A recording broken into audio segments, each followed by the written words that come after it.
The most dangerous predators in Manhattan's financial district don't carry weapons. They carry Harvard MBAs and generational wealth. Dr. Jasmine Charm adjusted her deliberately modest blazer as she stepped into the marble-veined lobby of Ford Industries Tower, her Columbia PhD in economics hidden behind carefully practiced uncertainty. 6 months of research had led to this moment, the beginning of the most expensive psychological experiment in corporate history. "You're here for the marketing coordinator position?" The receptionist's tone carried that particular brand of Manhattan condescension reserved for those who didn't belong in glass towers that kissed the clouds. "Yes, ma'am. Jasmine Charm." She let her voice waver slightly, watching how quickly the woman's attention shifted to more important things. The kind of dismissal Jasmine had spent 3 decades observing from wealth's opposite side.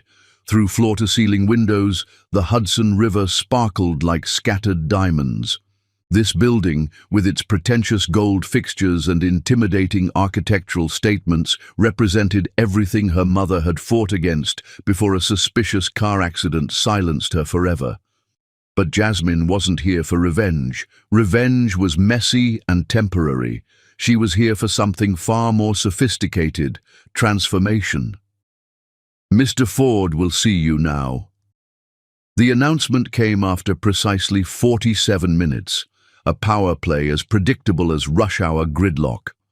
Bruce Ford's corner office occupied more square footage than most apartments, decorated with understated luxury that screamed old money. Harvard rowing trophies lined mahogany shelves, while a Rothko painting dominated the wall behind his desk. Not because he understood art, but because his decorator had insisted it projected sophisticated authority. "Please, sit." Bruce gestured to a chair positioned deliberately lower than his own, a psychological dominance technique as ancient as corporate hierarchies. At 36, he possessed effortless attractiveness that came from never questioning whether doors would open. They always had. They always would. "Tell me about yourself, Jasmine." He leaned back, fingers steepled, already categorizing her into familiar types. Projects he could save, conquests that would boost his ego, decorative accessories that enhanced his image. Jasmine had spent months studying his psychology through public interviews, corporate filings, even his Harvard roommate's social media posts. Bruce Ford was a man who had never built anything himself, but inherited an empire constructed on other people's displacement.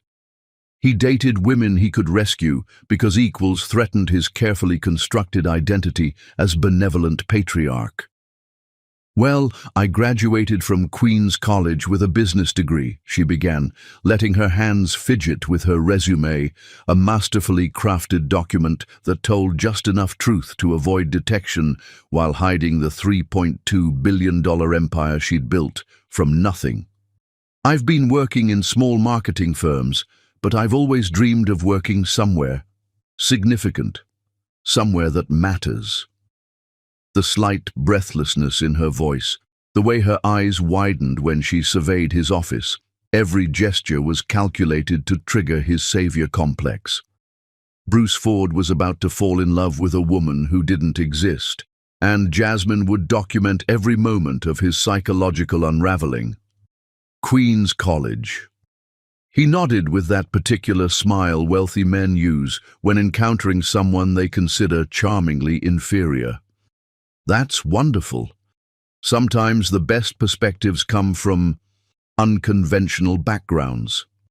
Through the office's smart glass, Jasmine could see her actual assistant, Helena Rodriguez, sitting in the lobby disguised as her former supervisor, ready to provide references if needed.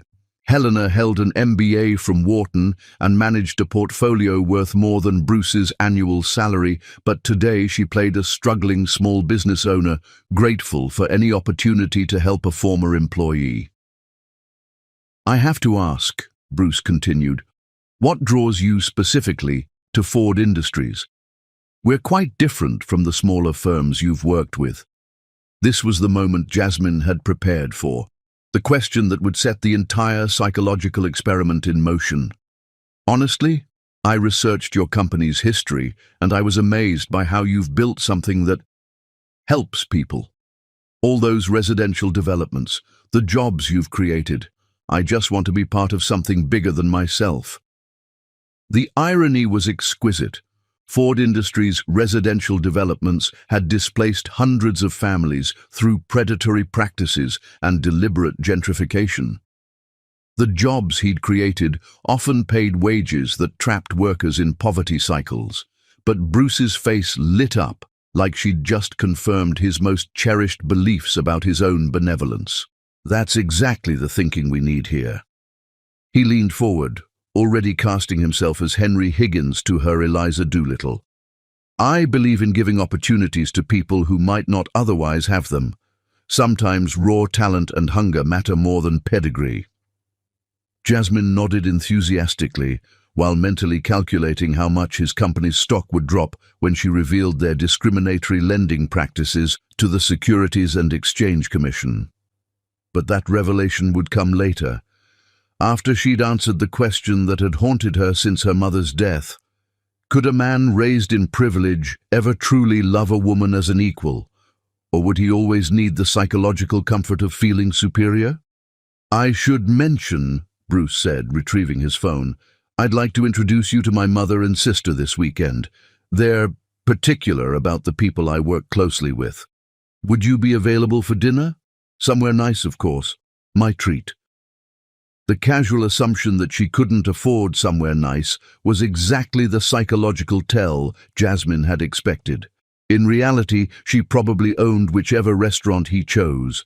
Her hospitality empire controlled 43 upscale dining establishments across Manhattan alone. That would be wonderful, she replied, letting just enough gratitude seep into her voice to stroke his ego. I'll try not to embarrass you. Impossible, Bruce said with confidence that comes from never being truly challenged. I have an eye for potential. As Jasmine left his office, her phone buzzed with a text from her head of security. The Washington Post reporter is ready for the Ford Industries story. Should we proceed? Not yet, she typed back. The experiment was just beginning. Walking through the lobby, Jasmine caught her reflection in polished marble and saw not the struggling marketing coordinator Bruce believed he was saving, but the architect of his coming transformation. She had built an empire by understanding people's deepest motivations. Bruce Ford was about to become her most important case study. The elevator doors closed on Manhattan's glittering financial district, and Jasmine allowed herself one small smile. Phase 1 was complete. Bruce Ford thought he was interviewing a potential employee. He had no idea he was falling in love with his own Judgment Day. Chapter 2. The Social Architecture. In Manhattan's elite circles, the most expensive real estate isn't measured in square footage, it's measured in the power to exclude. The Knickerbocker Club's dining room hadn't changed its decor since 1871, and its membership policies had evolved only marginally more. As Bruce guided Jasmine through mahogany-paneled corridors lined with portraits of deceased white patriarchs, she mentally calculated that she'd purchased this building's mortgage through a shell company 6 months earlier, making her technically Bruce's landlord for this performance. Founded in 1871, Bruce explained, his hand resting possessively on her lower back as they walked. Some of New York's most influential families have been members for generations. There's usually a 20-year waiting list. What he omitted was that the influential families had systematically excluded anyone whose skin color, religion, or bank account balance failed to meet their standards until lawsuits forced superficial changes in the 1990s. Jasmine had read the club's actual membership files, purchased discreetly through her private investigation firm, and knew exactly which members still harbored old prejudices behind polished smiles and carefully modulated voices. "It's magnificent," she said, letting appropriate awe color her voice while noting which staff members subtly straightened their postures when she passed. Her hospitality empire employed over 3,000 people across the city, and she'd built her reputation by treating workers with dignity these establishment families had never learned to extend. The maitre d', Jonathan Park, approached with obsequious attention usually reserved for the club's most significant donors. "Mr. Ford, what a pleasure. Your usual table." "Perfect, Jonathan. And please take excellent care of my guest. She's new to the club." Jonathan's eyes flicked to Jasmine with professional assessment, and she caught the moment of recognition he quickly suppressed. As the club's head of hospitality, he received monthly reports from Charm Enterprises' auditing firm. He knew exactly who was really paying his salary, but discretion was why she compensated him extraordinarily well. "Of course, sir. It would be my honor to ensure Ms. Charm enjoys every aspect of her dining experience." The slight emphasis on her surname was subtle enough that Bruce missed it entirely, but Jasmine filed it away as evidence of Jonathan's professionalism. She'd need to give him a bonus for that performance. Their table overlooked Central Park, where autumn had painted the trees in shades of gold and crimson that reminded Jasmine of her mother's favorite scarf. Ruby Charm had never set foot in establishments like this, not because she couldn't afford them, but because she'd spent her legal career fighting the systemic exclusion they represented. "So," Bruce said, after ordering wine without consulting her preferences, "tell me more about your family. I realized I don't know much about your background." This was the moment Jasmine had been preparing for since accepting his dinner invitation. The psychological experiment required careful calibration, reveal enough truth to maintain authenticity while concealing information that would shatter his comfortable assumptions about their relationship dynamic. "My mother was a lawyer," she said, allowing genuine emotion to enter her voice. "She died when I was 17, a car accident. The accident that wasn't an accident, according to the private investigator she'd hired to examine police files. The accident that happened the night before Ruby was scheduled to present evidence of Ford Industries' discriminatory practices to a federal grand jury, but Bruce didn't need those details yet. "I'm sorry for your loss." His sympathy seemed genuine, filtered through the lens of someone who'd never lost anything irreplaceable. That must have been incredibly difficult. Was she in private practice? Civil rights law. She mostly represented families who were being displaced from their homes. Jasmine watched Bruce's face carefully, noting how his expression remained politely interested without any flicker of recognition. He had no idea his family's empire had been built on the very displacement his mother had fought against. "That's admirable work," he said, sipping wine that cost more per bottle than many people earned weekly. "Though I imagine it wasn't very lucrative."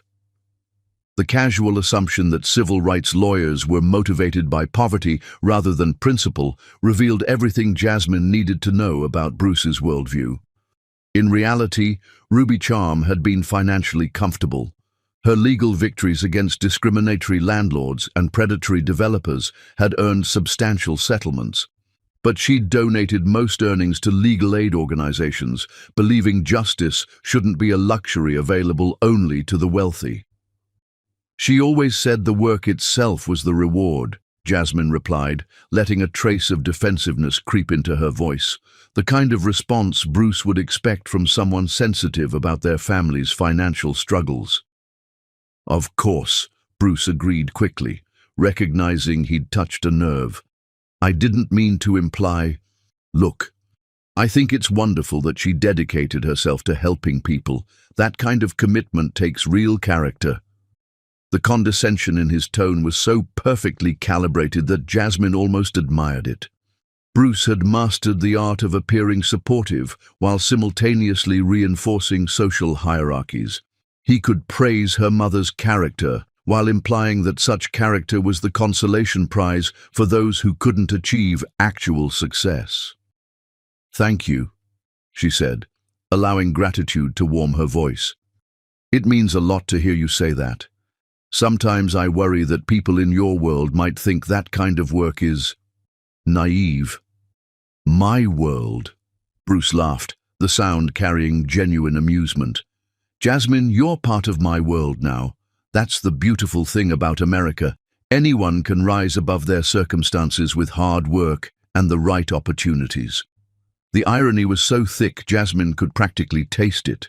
Bruce Ford, heir to a fortune built on other people's displacement, lecturing her about rising above circumstances while she sat across from him worth more than his entire family's net worth.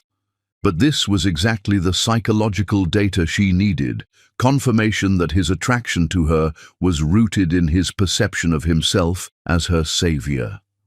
"I hope so," she said, letting vulnerability make her voice smaller. "Sometimes I feel like I'm pretending to belong in places like this." "You belong anywhere I say you belong," Bruce replied with casual authority that revealed how thoroughly he misunderstood the nature of their relationship. "Don't let anyone make you feel otherwise." Across the dining room, Jasmine noticed Amanda Sterling, Bruce's ex-girlfriend and pharmaceutical fortune heiress, watching their table with barely concealed hostility. Amanda had been Bruce's most recent attempt at a relationship between equals, and their breakup had reportedly been mutual recognition that they were too similar to sustain romantic interest. Amanda understood Bruce's psychology because she shared it. The casual assumption of superiority that came from never having their worldview challenged. "Is that woman staring at us?" Jasmine asked, injecting just enough insecurity into her voice to trigger Bruce's protective instincts. Bruce followed her gaze, and his jaw tightened almost imperceptibly. "That's Amanda Sterling. We used to date. She's probably just curious about you." "She's beautiful," Jasmine said, noting how Amanda's tailored Chanel suit and platinum jewelry projected exactly the kind of effortless wealth Bruce had been raised to expect from romantic partners. "She looks like she belongs here."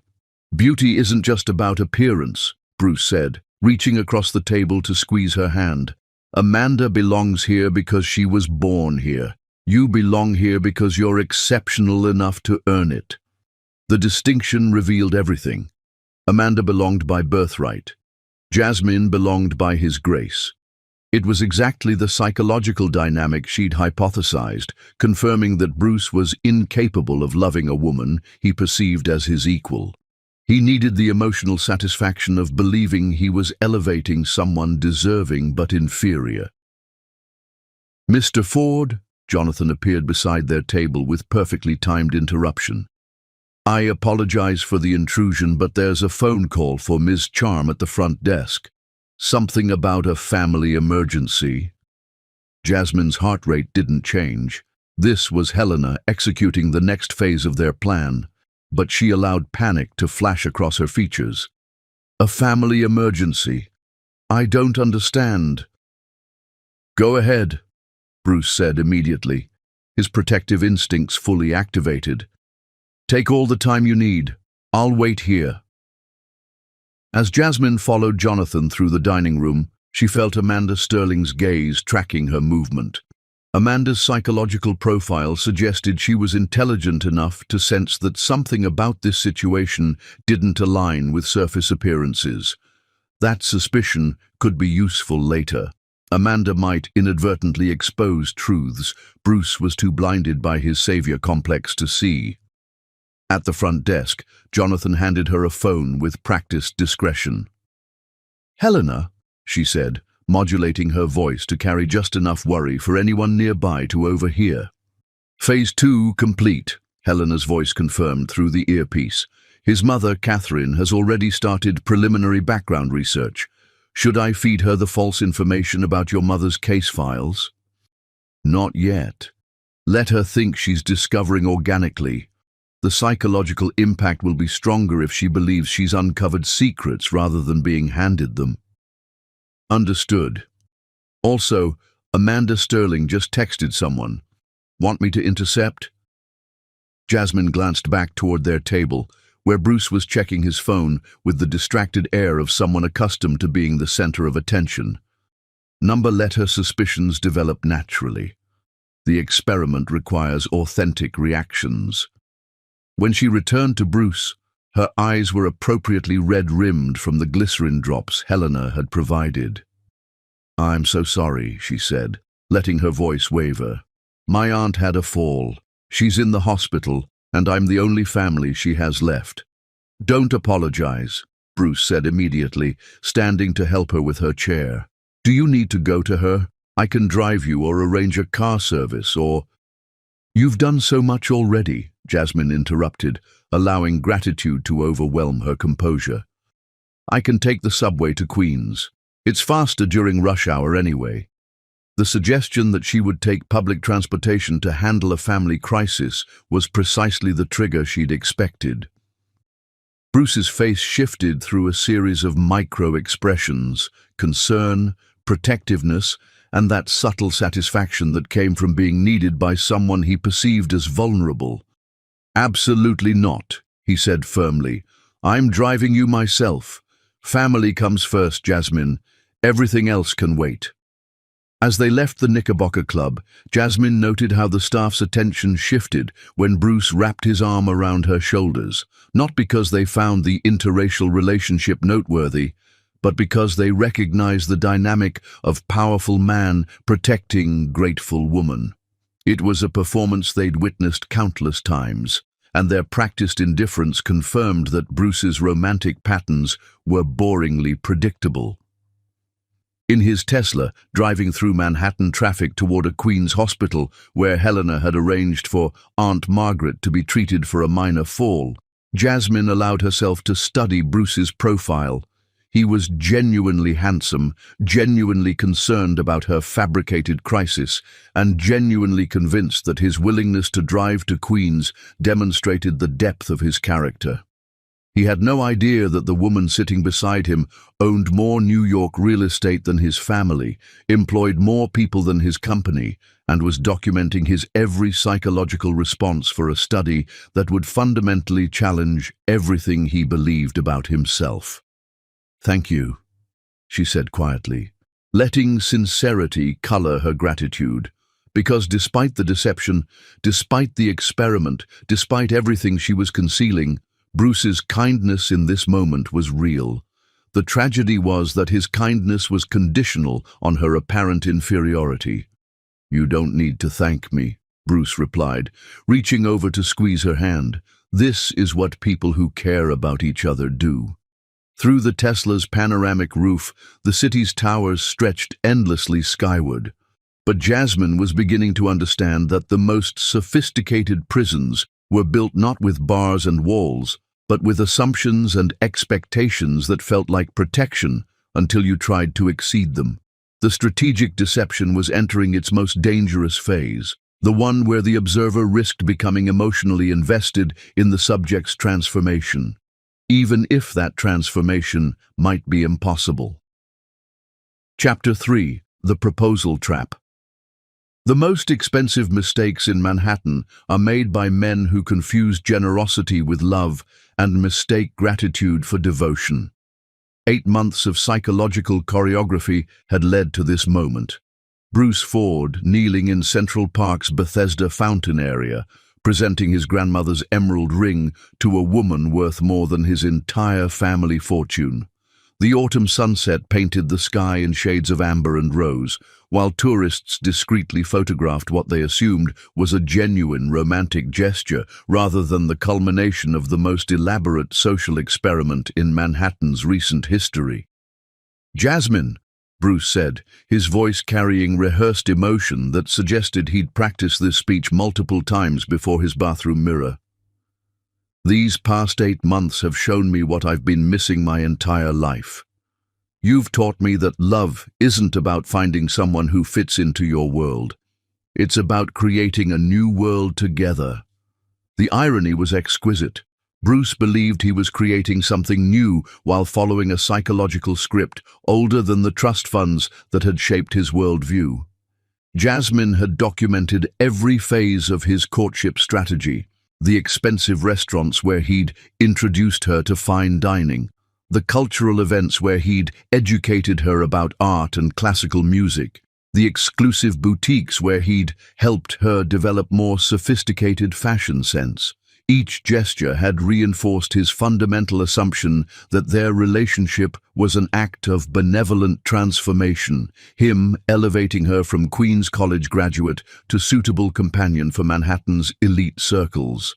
He'd never questioned why she adapted so quickly to environments he expected would intimidate her, never wondered how she seemed to intuitively understand social nuances that should have taken years to master. "You don't have to answer now," Bruce continued, still holding the ring his grandmother had worn through 60 years of marriage to railroad wealth. "I know this is overwhelming, and I know my family can be challenging. But I want you to know that you'll never have to worry about financial security again. I want to take care of you the way you deserve." There it was, the psychological core of his proposal. Not a partnership between equals, but a protective arrangement where her gratitude would balance his generosity. Bruce was offering to rescue her from circumstances he'd imagined, solving problems she'd never had, providing security she'd never lacked. "Yes," Jasmine said, allowing tears to gather in her eyes while mentally calculating how much his family's stock portfolio would lose when she revealed their discriminatory lending practices to federal investigators. "Yes, of course, yes." The ring slid onto her finger with perfect fit, because she'd had Helena research the exact specifications months earlier when she'd first begun studying Bruce's psychological patterns. Every detail of their relationship had been orchestrated, from their accidental meeting at his company to this carefully staged moment of romantic commitment. As Bruce lifted her in celebration, spinning her around while onlookers applauded their presumed fairy tale, Jasmine caught sight of her reflection in the fountain's surface.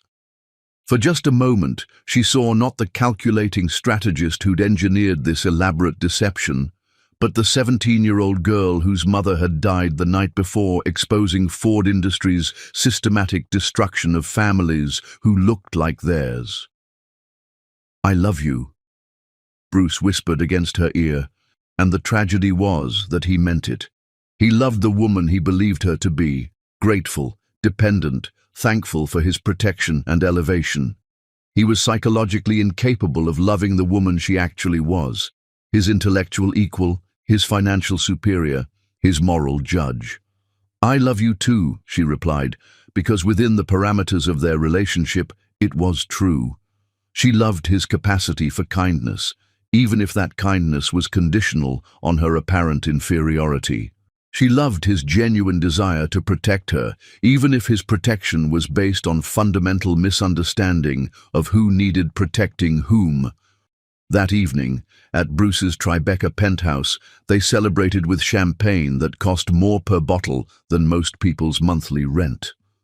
The apartment's floor-to-ceiling windows offered panoramic views of the Hudson River, while its modern furniture and carefully curated art collection projected exactly the kind of sophisticated wealth that Bruce assumed she'd never experienced before. "My parents want to meet you properly," Bruce said, refilling their glasses with Dom Perignon 2008. "I thought we could have dinner this weekend, somewhere special, maybe Daniel or Le Bernardin."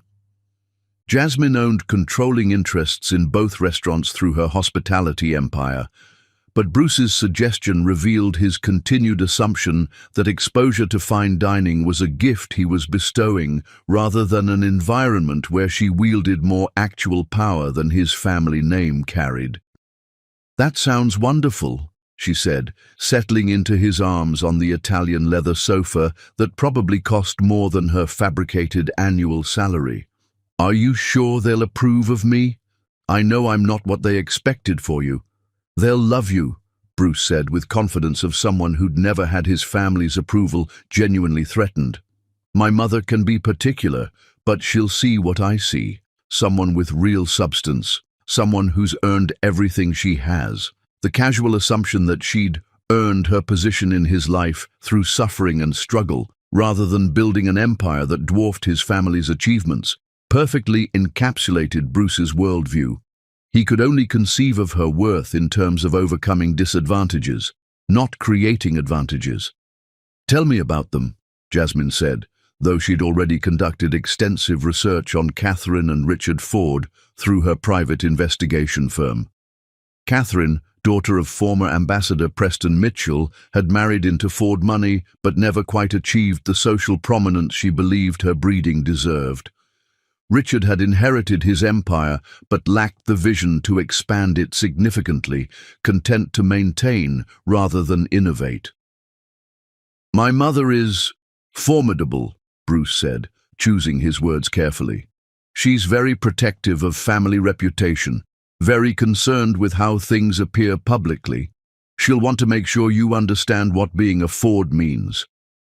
What being a Ford meant, according to Jasmine's research, was inheriting wealth built on systematic discrimination while maintaining plausible deniability about its sources. 3 generations of Fords had profited from housing practices that displaced minority families, commercial developments that destroyed established communities, and lending policies that trapped borrowers in cycles of dependency.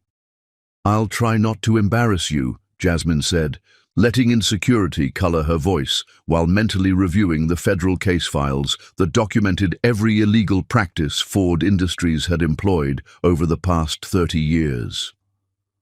"Impossible," Bruce replied, kissing her forehead with patronizing affection of someone convinced he was providing emotional security to someone who desperately needed it. "You could never embarrass me. You're going to be magnificent." Later that night, as Bruce slept beside her in Egyptian cotton sheets that cost more than most people's monthly car payments, Jasmine stared at the engagement ring catching moonlight from the skyline beyond their windows. The emerald was flawless, the setting exquisite, the craftsmanship exceptional. It was also a symbol of everything wrong with their relationship, beautiful, valuable, and completely misrepresentative of the actual power dynamics between them. Her phone buzzed with an encrypted message from Helena. "Catherine Ford hired Blackwater Investigations to research your background. Should we feed them false information about your mother's case files?" "Not yet," Jasmine typed back. "Let her discover what she thinks she wants to know. The psychological impact will be stronger if she believes she's uncovered secrets rather than being handed them." Through the penthouse windows, Manhattan stretched endlessly in all directions, a city built on ambition, possibility, and the systematic exclusion of those deemed unsuitable for success. Jasmine had conquered this city not by following its rules, but by understanding them so thoroughly she could manipulate them to her advantage. But lying in Bruce's arms, wearing his grandmother's ring, she faced the experiment's most dangerous complication, the growing possibility that she was falling in love with the man she was systematically testing, not the condescending savior who believed he was rescuing her, but the decent human being trapped inside assumptions he'd never been forced to examine. The wedding was 3 months away. 3 months to complete the psychological experiment that would either transform Bruce Ford into someone capable of loving an equal or confirm that men raised in privilege could never escape the prison of their own superiority complex. 3 months to determine whether love could survive the complete destruction of its foundational illusions. Outside their window, Manhattan pulsed with energy and ambition, while somewhere in Queens, a memorial plaque marked the intersection where Dr. Ruby Charm had died the night before she could expose the Ford family's systematic destruction of families like hers. The most expensive test was about to be administered. Chapter 4. The Pre-Wedding Intelligence. In Manhattan's elite circles, information is the only currency more valuable than money, and the most dangerous secrets are often hiding in plain sight. Catherine Ford's Waterford crystal coffee cup trembled almost imperceptibly as she reviewed the preliminary investigation report on her son's fiancé. The document, delivered by Blackwater Investigations' most discreet operative, contained exactly the kind of information she'd expected to find about a Queen's College graduate who'd somehow captured the attention of Manhattan's most eligible bachelor. What she hadn't expected was how unsatisfying the answers felt. "The surface information checks out," Detective Marcus Webb explained, settling into the antique chair across from Catherine's mahogany desk in her Upper East Side study. Jasmine Charm, born in Queens, mother Ruby Charm, died in 2008. Father unknown. Attended Queen's College on partial scholarship, worked for several small marketing firms before joining your son's company. "But," Catherine prompted, because 30 years of navigating Manhattan society had taught her to recognize when investigators were withholding uncomfortable truths. "But the deeper we dig, the more questions arise. Her college transcripts show exceptional academic performance. Honors Society, Dean's List every semester, graduation summa cum laude. That level of achievement typically indicates resources and support systems that don't align with her supposed background." Catherine made notes in the leather-bound journal where she tracked all family-related intelligence. The Ford family had maintained their position for 3 generations by anticipating threats before they materialized, and something about Jasmine Charm had triggered her most finely tuned instincts for social disruption. "What about her mother's death?" she asked, because the preliminary report had mentioned a car accident without providing details that satisfied her need for complete information. "This is where things become interesting," Webb continued, consulting his tablet with careful precision that suggested he was approaching sensitive territory. "Ruby Charm was killed in a single car accident on the FDR Drive in November 2008. Police report indicates she lost control during a rainstorm and struck a barrier." That seems straightforward enough. On the surface, yes, but Ruby Charm was a civil rights attorney who specialized in housing discrimination cases. The accident occurred the night before she was scheduled to present evidence to a federal grand jury about predatory lending practices in minority communities. Catherine's pen stopped moving. She looked up from her journal to study Webb's expression, noting the careful neutrality that investigators cultivated when delivering information that might implicate their clients in uncomfortable realities. "What kind of evidence?" she asked, though she suspected she already knew the answer. "Documents related to systematic discrimination in rental practices, deliberate targeting of minority families for predatory loans, and coordinated efforts to gentrify specific neighborhoods through strategic property acquisition." The room fell silent, except for the antique grandfather clock marking time with metallic precision. Catherine had been married to Richard Ford for 34 years, long enough to understand that their family fortune had been built on practices that couldn't withstand contemporary scrutiny. She'd never asked for specific details because plausible deniability was crucial for maintaining social standing in circles where moral superiority was assumed rather than examined. "Were there any companies specifically named in her investigation?" Catherine asked, though she dreaded confirmation of what Webb's expression had already revealed. Ford Industries was mentioned prominently in the preliminary evidence summary. The case files were reportedly stolen from her office the night of the accident, so we can't verify the specific allegations, but the federal prosecutor's notes indicate your husband's company was a primary focus of her investigation. Catherine set down her pen and walked to the study's windows, which offered carefully curated views of Central Park's most photogenic sections. Somewhere in those trees, her son had proposed to the daughter of a woman who had died investigating their family's business practices.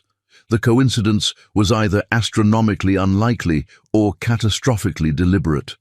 "Is there any indication that Jasmine knows about her mother's investigation?" she asked, watching joggers and dog walkers navigate pathways that had been designed to project natural beauty while concealing the mechanical infrastructure that maintained such perfection. "No direct evidence, but—" Webb hesitated, consulting his notes with reluctance that suggested he was about to deliver information his client wouldn't want to hear. There are some anomalies in her employment history that suggest she may have resources beyond what her resume indicates. What kind of anomalies? Financial inconsistencies. She's listed as earning $45,000 annually at her previous positions, but her credit report shows payments on a Manhattan apartment rental that would require income closer to $200,000. Her wardrobe, based on surveillance photos, includes items that retail for more than her supposed monthly salary. More concerning, she's been photographed at charity events wearing jewelry that our experts value at over $50,000. Catherine felt her maternal instincts sharpening into predatory focus. What kind of jewelry? Diamond earrings, pearl necklaces, a vintage Cartier watch, all pieces that suggest either substantial family wealth or financial support from someone with significant resources. The timing is also suspicious. She acquired most of these items during the months she's been dating your son. Catherine turned from the window to study Webb's expression. Are you suggesting she has undisclosed income sources? I'm suggesting that someone is financially supporting her lifestyle, and we haven't identified who or how. It could be family money that doesn't show up in public records. It could be earnings from undisclosed employment, or it could be financial assistance from someone who prefers to remain anonymous. The implications hung in the air like expensive perfume, present but difficult to identify precisely. Catherine had spent decades navigating situations where surface appearances concealed complex realities, and every instinct she'd developed warned her that Jasmine Charm represented a threat that extended far beyond ordinary gold digging. I want you to expand the investigation, she said, returning to her desk to write detailed instructions in her journal. Focus on the financial inconsistencies. Find out who's supporting her lifestyle and why. And I want everything you can discover about Ruby Charm's case files, what evidence she had, who might have accessed it after her death, and whether any copies survived. That level of investigation will require significantly more resources, Webb warned. Federal case files, especially those related to ongoing civil rights violations, are heavily protected. Accessing them could attract unwanted attention from federal investigators. I'm not asking you to break any laws, Catherine replied, with careful diction that wealthy people used when they wanted results without explicitly requesting illegal methods. I'm asking you to use all available legal resources to protect my family from potential threats. After Webb left, Catherine sat alone in her study, reviewing everything she knew about her son's romantic patterns. Bruce had always been attracted to women he could rescue, scholarship students, struggling artists, ambitious professionals from modest backgrounds. His savior complex was as predictable as his trust fund distributions, and normally she found his charitable romanticism harmless, if slightly embarrassing. But Jasmine Charm was different. She moved through elite social situations with confidence that seemed instinctive rather than learned. She asked questions that suggested familiarity with complex business concepts.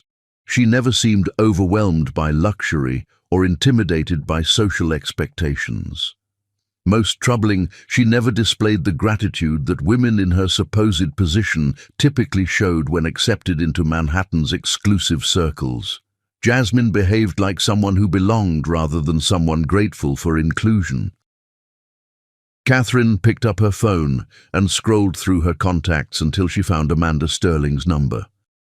Amanda had dated Bruce for 6 months before their mutual recognition that they were too similar to sustain romantic interest, but she remained a valuable source of intelligence about Manhattan's social dynamics.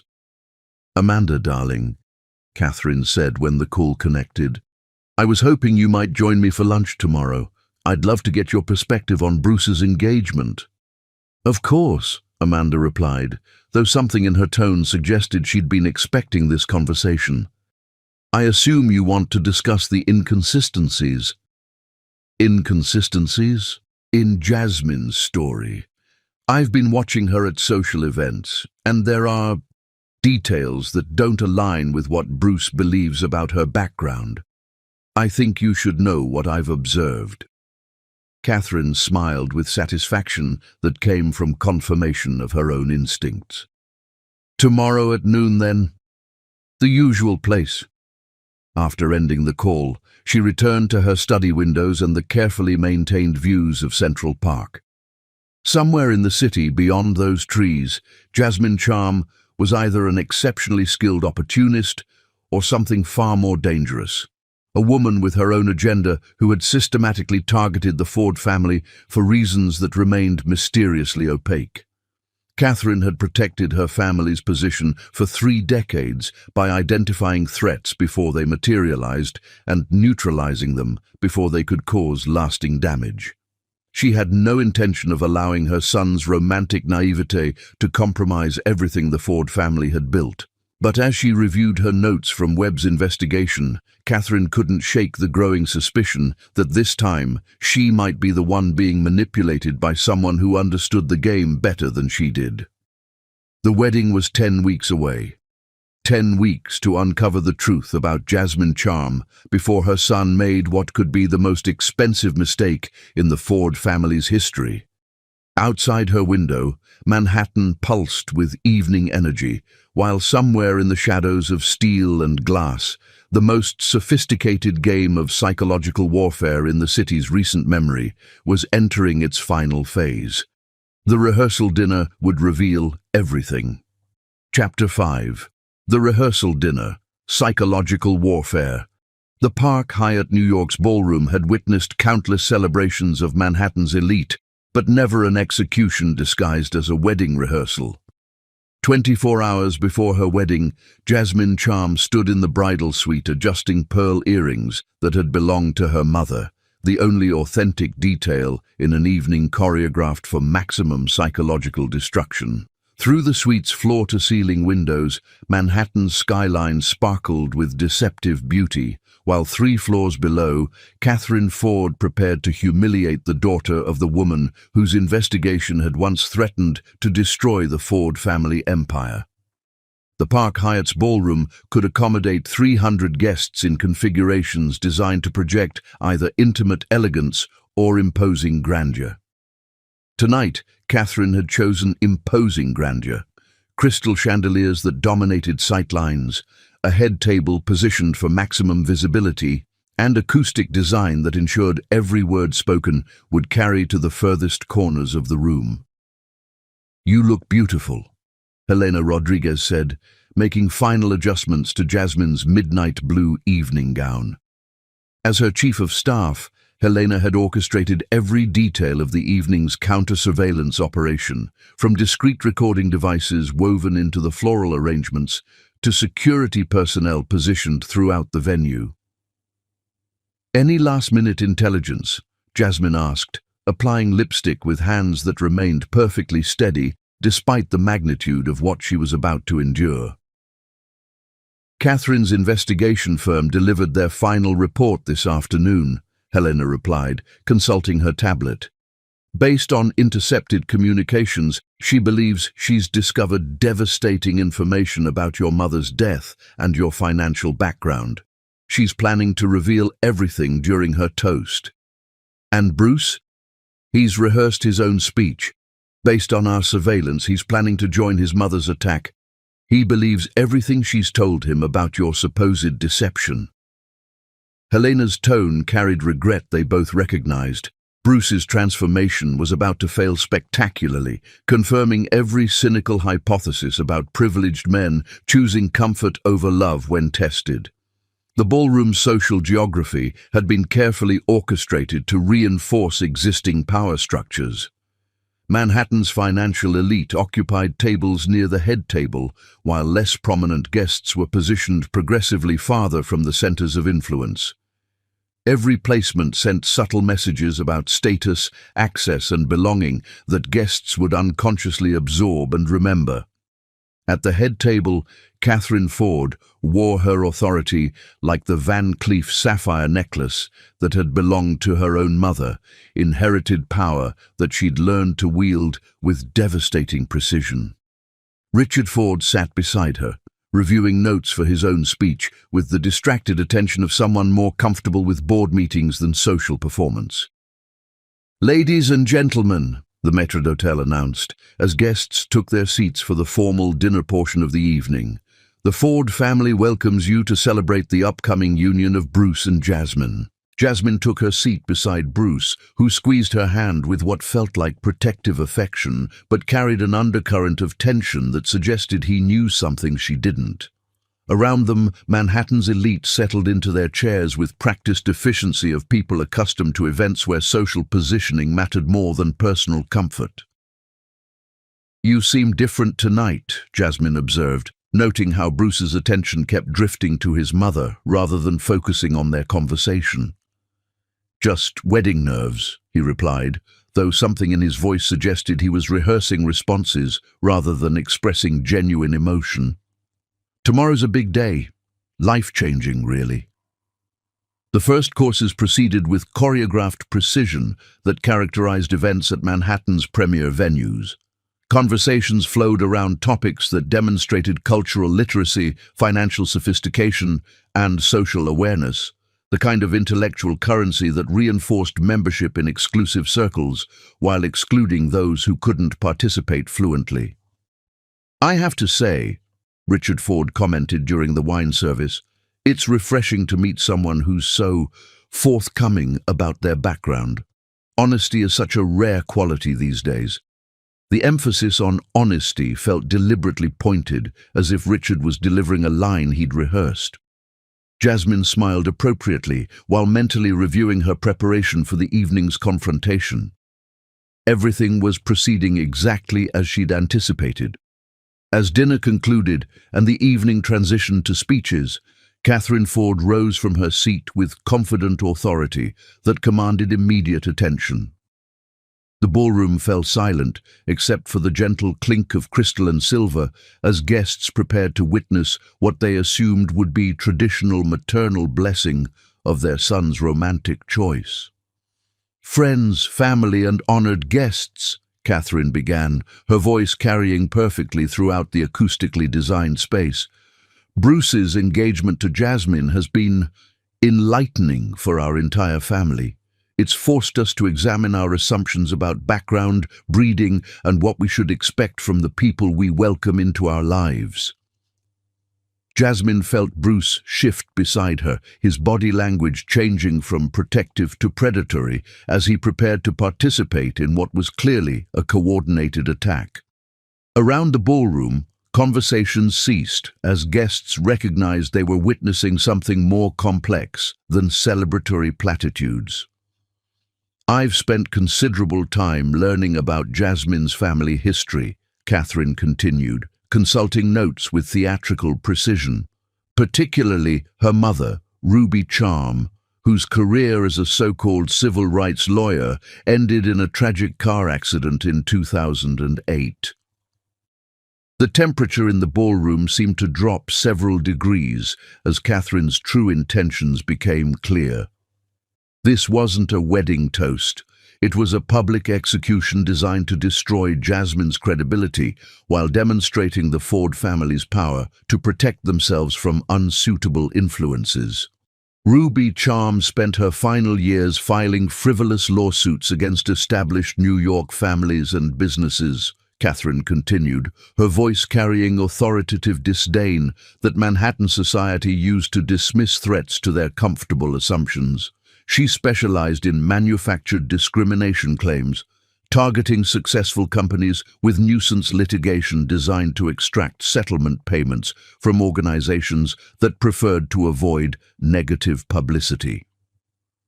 Around the ballroom, guests shifted uncomfortably as they recognized they were witnessing character assassination disguised as maternal concern. Some seemed horrified by Catherine's cruelty, while others leaned forward with fascinated attention that public humiliation typically attracted from people grateful not to be its target. "The night Ruby Charm died," Catherine said, her voice rising to ensure every guest heard her devastating conclusion, She was reportedly driving under the influence, having spent the evening at a bar in Queens celebrating another manufactured lawsuit against a family whose only crime was building something meaningful in this city. The lies were expertly crafted, designed to transform Ruby Charm from civil rights pioneer into opportunistic alcoholic whose death was the inevitable consequence of her own moral failures. Every word was calculated to humiliate Jasmine while providing Catherine with plausible deniability. She was simply sharing information she'd discovered through legitimate investigation. But Catherine wasn't finished. "And now," she said, looking directly at Jasmine with eyes that held no trace of mercy, "we discover that her daughter has inherited more than just her mother's questionable ethics." Bruce stood slowly, and Jasmine realized with crystalline clarity that he was about to join his mother's attack. The psychological experiment was reaching its climactic moment, the test of whether Bruce Ford would choose love over family loyalty when forced to make an irreversible choice. "Ladies and gentlemen," Bruce said, his voice carrying the same authoritative tone his mother had used, "I think it's important that everyone here understands exactly what kind of deception we've been dealing with." The betrayal was so complete, so perfectly coordinated, that Jasmine actually felt impressed by its execution. Bruce wasn't just failing to defend her, he was actively participating in her destruction, proving every cynical hypothesis she'd formed about men who could only love from positions of superiority. "Jasmine has spent months lying to me about her background, her education, and her family's history," Bruce continued, consulting notes his mother had obviously provided. "She's manipulated my emotions and exploited my trust to gain access to our family and our resources." The accusations were devastating precisely because they contained elements of truth twisted into weapons. Jasmine had indeed deceived Bruce about her background, though not for the reasons he was suggesting. She had manipulated their relationship, though for purposes far more sophisticated than social climbing. "I tell you this," Bruce concluded, looking directly at her with disappointment that seemed genuinely felt, "not to embarrass anyone, but to remind us all that love requires honesty, and we must be careful about the people we choose to trust with our hearts." The ballroom erupted in shocked murmurs as guests processed what they'd witnessed. They had expected traditional wedding celebration and found themselves witnessing the systematic destruction of a relationship by two people who clearly believed their audience would validate their cruelty.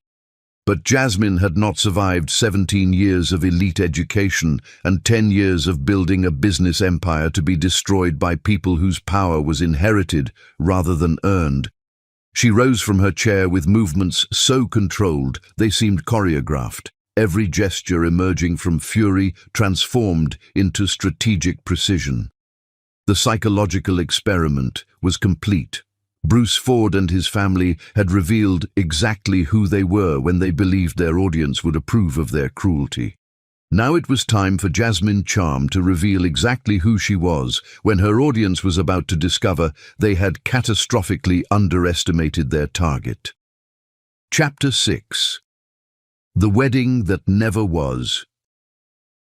In Manhattan's most exclusive circles, true power is revealed not when someone destroys you, but when you destroy them without losing your composure. The deadly silence in the Park Hyatt ballroom stretched like a razor's edge as 300 of Manhattan's most influential people held their breath, waiting to see how Jasmine Charm would respond to having her character systematically destroyed by the man she was supposed to marry in less than 24 hours. Bruce Ford remained standing beside his chair, consulting the notes his mother had provided for his coordinated attack, while Catherine Ford smiled with the triumphant satisfaction of someone who believed she had just eliminated a threat to her family's social position. Around the ballroom, guests shifted uncomfortably as they recognized they were witnessing something far more brutal than traditional pre-wedding celebration. Jasmine stood slowly, her midnight blue evening gown catching the light from crystal chandeliers that had been positioned to ensure maximum visibility for this moment. Every eye in the ballroom focused on her with the fascinated attention usually reserved for public executions, waiting to see if she would crumble under the weight of such coordinated humiliation. Instead, she smiled. "Ladies and gentlemen," she said, her voice carrying clearly throughout the acoustically designed space without any trace of the vulnerability Bruce and Catherine had expected to hear. "I want to thank the Ford family for this educational evening." The word educational hung in the air like expensive perfume, present, unmistakable, and somehow more threatening than any accusation could have been. Jasmine wasn't responding like someone who had been exposed and humiliated. She was responding like someone who had gathered exactly the information she needed. "You've shown me exactly who you are when you think your audience will validate your assumptions," she continued, her gaze sweeping across the assembled guests with clinical precision. "And more importantly, you've shown me exactly what you believe about families like mine when you think we can't fight back." Catherine Ford's triumphant expression began to waver as she recognized that Jasmine's response wasn't following the script she had anticipated. This wasn't the tearful retreat of someone overwhelmed by superior social forces. This was something else entirely. "Bruce," Jasmine said, turning to face her fiancé with disappointment that seemed to cut deeper than anger. "Did you really believe that I would agree to marry into a family without researching its history? Did you think I would accept your grandmother's ring without understanding exactly how your grandfather acquired the wealth to purchase it?" Bruce's face went pale as he began to realize that his coordinated attack might have been based on fundamentally flawed assumptions about who held the actual power in their relationship. "The Ford family fortune," Jasmine continued, addressing the entire ballroom with the authority of someone delivering a lecture to students who had failed to complete their homework, was built on systematic discrimination against families who looked like mine. Your grandfather's residential developments displaced hundreds of minority families through illegal practices that my mother spent her final years documenting. The ballroom's social temperature plummeted as guests began to understand they were witnessing something far more complex than family drama. Jasmine wasn't just defending herself. She was exposing systematic practices that many of them had either participated in or profited from indirectly. Ruby Charm died the night before she was scheduled to present evidence of Ford Industries' discriminatory lending practices to a federal grand jury, Jasmine said, her voice growing stronger rather than weaker as she revealed information that transformed the evening's narrative. Her case files disappeared from her office that same night, and the federal investigation was mysteriously closed due to lack of evidence. Catherine Ford's face had gone white as she realized that her carefully orchestrated humiliation was backfiring spectacularly. Instead of destroying Jasmine's credibility, she had provided her with a platform to expose information the Ford family had spent 15 years trying to bury. "But evidence has a way of surviving," Jasmine continued, consulting her phone with the casual efficiency of someone who had planned this moment down to the second. "Especially when someone spends 15 years building the resources and connections necessary to complete her mother's work." Helena Rodriguez, seated at a nearby table, subtly activated recording devices that had been woven throughout the floral arrangements. Every word of this conversation was being documented for potential use in legal proceedings that would extend far beyond personal drama. "I'm calling off our engagement," Jasmine announced, her voice projecting dignified authority that commanded absolute attention from every person in the ballroom. "Not because your family has revealed your true character. I already knew exactly who you were before I accepted your proposal.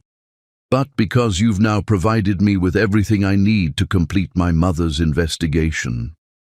She removed Bruce's grandmother's emerald ring with movements so controlled they seemed choreographed, placing it gently on the table beside her untouched champagne glass. The gesture was final, irreversible, and witnessed by 300 people who would never forget the evening, they watched a woman choose justice over wealth. "You see," Jasmine said, stepping away from the table to address the entire ballroom, "I didn't come here tonight hoping to join your family. I came here hoping you would reveal exactly who you are when you believe your audience will approve of your cruelty, and you've exceeded even my most cynical expectations." Bruce finally found his voice, but the words came out weak and desperate. "Jasmine, what are you talking about? What investigation?" "The investigation your family thought they had buried with my mother," she replied, consulting her phone again. "The investigation that documented every discriminatory practice Ford Industries employed over 30 years.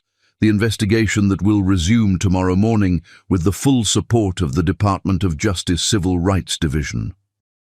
The implications of her announcement began rippling through the ballroom as guests realized they had just witnessed the systematic destruction of one of Manhattan's most prominent families by someone they had all underestimated. "Ladies and gentlemen," Jasmine said, her voice carrying to the furthest corners of the ballroom, "I hope you remember this evening exactly as it happened, because everything you've seen and heard tonight will be preserved as evidence in federal civil rights prosecutions that will reshape how business is conducted in this city." She began walking toward the ballroom's exit with unhurried grace, her movement creating a path through guests who parted like water, uncertain whether they were witnessing triumph or the beginning of a catastrophe that would engulf them all. At the ballroom's threshold, she paused to deliver her final words to the scene she was leaving. Catherine Ford's horrified realization, Richard Ford's growing panic, Bruce's devastated comprehension, and 300 members of Manhattan's elite who had just discovered they had been recorded participating in the systematic humiliation of a civil rights attorney's daughter. "Bruce," she said, her voice carrying across the silent ballroom, "you have no idea what you've lost tonight, but you will." The promise held no anger, no threatened revenge, just calm certainty that suggested knowledge Bruce couldn't access or understand. For the first time that evening, genuine terror flickered across his features as he began to comprehend the magnitude of his family's miscalculation. "Helena," Jasmine said quietly as her chief of staff approached, "make the calls." "All of them?" Helena asked, though she already knew the answer. "Every single one." As Jasmine disappeared into the hotel's marble-appointed corridor, the ballroom remained frozen in stunned silence. The evening that was supposed to eliminate a threat to the Ford family's social position had instead provided their most dangerous enemy with everything she needed to destroy them completely. Bruce remained standing beside his chair, staring at the emerald ring on the table as the full scope of his failure began to crystallize. He had lost the most extraordinary woman he would ever meet, someone who had tested his character and found it so fundamentally lacking that she had used their relationship to gather evidence for his family's prosecution. The psychological experiment was complete. Bruce Ford and his family had failed the test so comprehensively that their failure would become a landmark case in federal civil rights enforcement.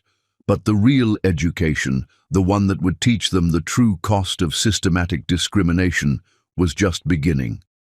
Outside the Park Hyatt, Manhattan's towers pierced the night sky with deceptive beauty, but everything had changed. Jasmine Charm was no longer pretending to be someone she wasn't, and the Ford family was about to discover what happened when you declared war on someone whose power you had never bothered to understand.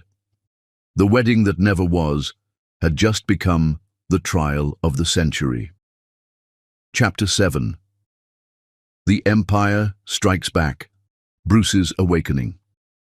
Wall Street opens at 9:30 a.m., but Manhattan's real power brokers often destroy fortunes long before the markets acknowledge what has already been decided in boardrooms, private clubs, and encrypted phone calls.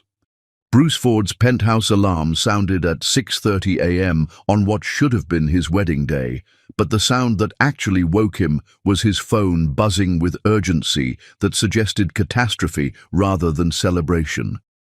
12 hours after watching the most extraordinary woman he'd ever known call off their engagement and promise his family's destruction, he was about to discover that some mistakes carry price tags that even trust fund beneficiaries can't afford to pay. "Bruce, we have a problem." His father's voice carried barely controlled panic that Richard Ford had never displayed during 30 years of navigating corporate challenges. Ford Industries stock is down 23% in pre-market trading. Bruce sat up in bed, his mind still processing the cognitive dissonance between waking up alone on his wedding day and receiving news about financial catastrophe that seemed directly connected to the woman who had walked away from him with such devastating finality. The Wall Street Journal ran a front-page story this morning titled "Ford Industries, 3 Generations of Discriminatory Practices." Richard continued, his voice cracking slightly. "They have documents, Bruce, internal memos, email communications, rental application policies, everything we thought was buried after Ruby Charm died."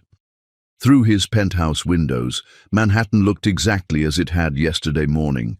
Glittering with promise, infinite with possibility, indifferent to human suffering. But Bruce was beginning to understand that the woman he'd lost had the power to transform that indifference into active hostility. "How is that possible?" Bruce asked, though the growing certainty in his chest suggested he already knew the answer. "Ruby Charm died in 2008. Her files were supposedly destroyed. Apparently someone preserved everything," Richard replied, with grim recognition of how thoroughly they'd been outmaneuvered. "Someone with resources, connections, and patience spent 15 years preparing for this moment. Bruce, I need you to think very carefully about everything Jasmine told you last night." The psychological inventory was devastating. Jasmine had announced her intention to resume her mother's investigation, had referenced federal support that suggested months or years of preparation, and had spoken with the authority of someone who possessed comprehensive evidence rather than fragmentary accusations. More troubling, she had specifically stated that Bruce's family had provided her with everything she needed to complete her mother's work. The rehearsal dinner hadn't been the beginning of her investigation. It had been its culmination. Regret incident number 1, the financial earthquake. "The scope is unprecedented," Richard continued, his voice growing more strained with each detail. "Every major institutional investor is dumping our stock. CalPERS, New York State teachers, AFL-CIO.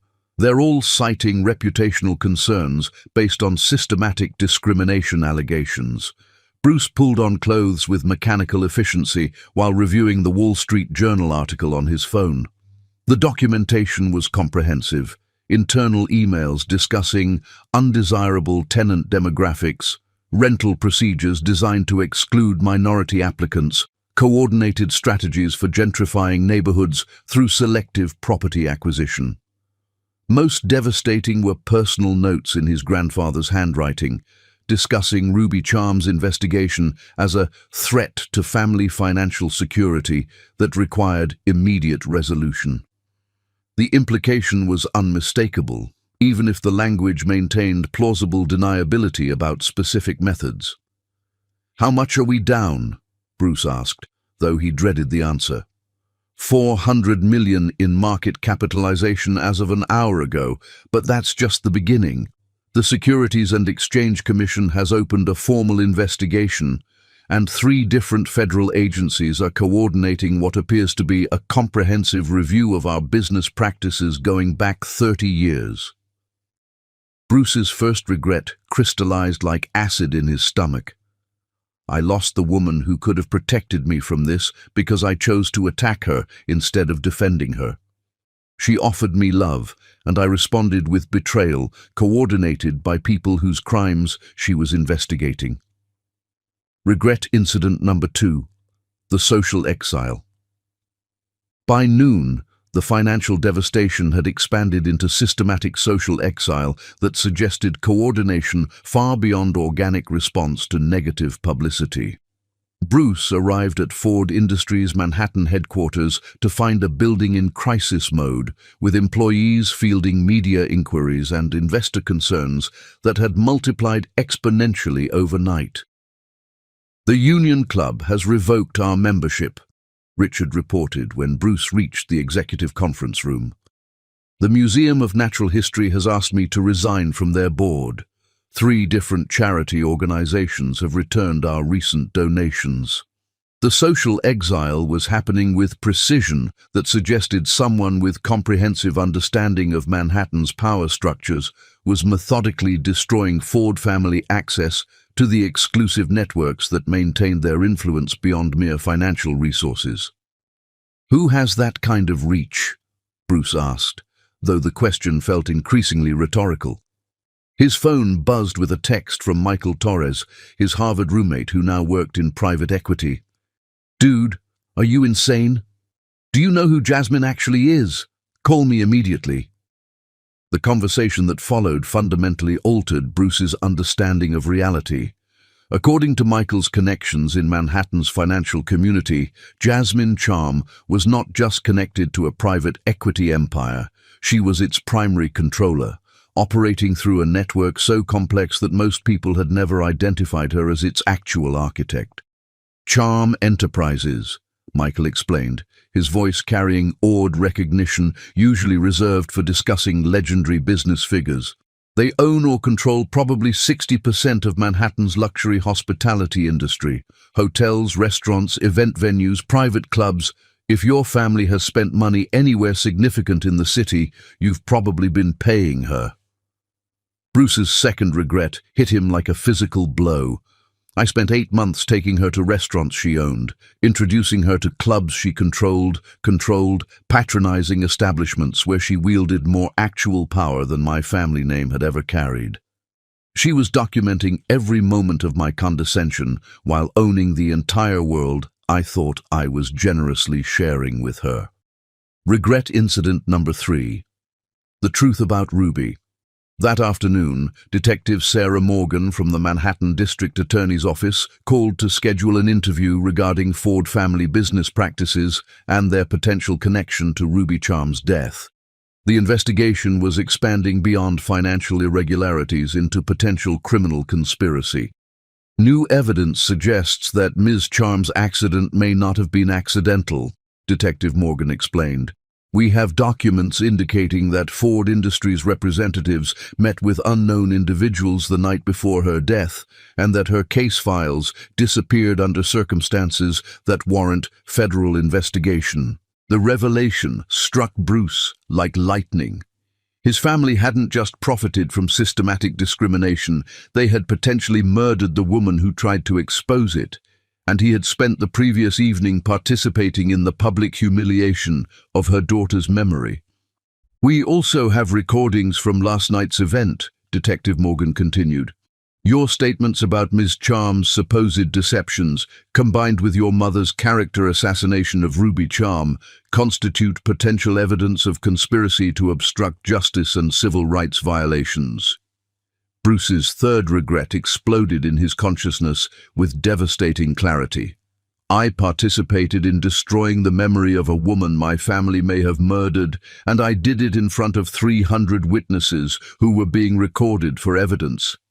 Jasmine didn't just call off our wedding, she documented my family's confession to federal crimes."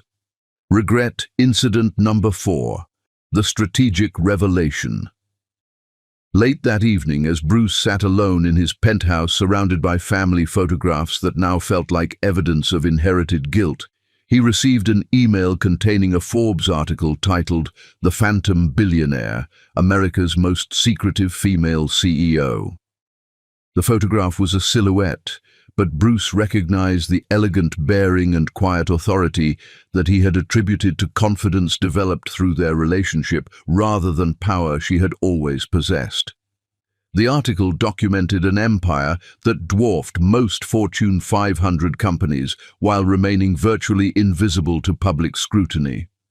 Most devastating was a sidebar titled "The Ruby Charm Legacy: How One Woman's Death Became Her Daughter's Mission." The article revealed that Jasmine had spent 15 years building resources and connections necessary to complete her mother's investigation, while simultaneously transforming herself into one of Manhattan's most powerful people. Dr. Charm's romantic relationship with Ford Industries heir Bruce Ford, the article concluded, appears to have been a strategic component of her investigation rather than coincidental personal involvement. Sources suggest that Ford family responses to Ms. Charm during their engagement provided crucial evidence for federal prosecutors. Bruce's fourth and final regret settled into his bones like radioactive poison. "I had the most extraordinary woman in Manhattan, someone who was intellectually, financially, and morally superior to me in every measurable way. She spent 8 months testing whether I could love an equal, and when I failed that test so completely that I attacked her instead of defending her, she used my failure as evidence to destroy everything my family had built through systematic oppression." As he finished reading, Bruce finally understood the true scope of what had happened.